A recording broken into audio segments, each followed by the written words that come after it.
बबुआ के आवे के टाइम हो गइल बा।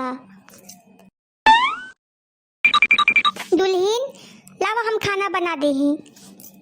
ना मम्मी जी हम बना लेम। अरे हट, कहत रहूनु कि हमर माथा में दर्द होता। अरे ना मम्मी जी वो तो काल होत रहे, तो काल तो केहू बनैबे ना कैलक, आज हम बना लेम। अरे हट तू, हम बना देम आज। अरे ना मम्मी जी हम बना लेम।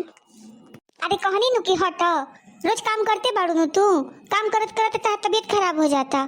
चलो हट हम बना देम आज। अच्छा मम्मी जी, जा तनी आराम कर लो।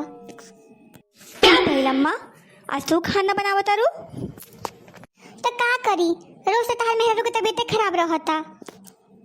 अम्मा के तो तबीयत खराब हो के चाहे कुछ होखे, अम्मा के तो खाना बना ही के पड़ी। आ ऊ कहाँ बाड़ी? कहाँ रही हन, हो का पड़ल बाड़ी। हाँ?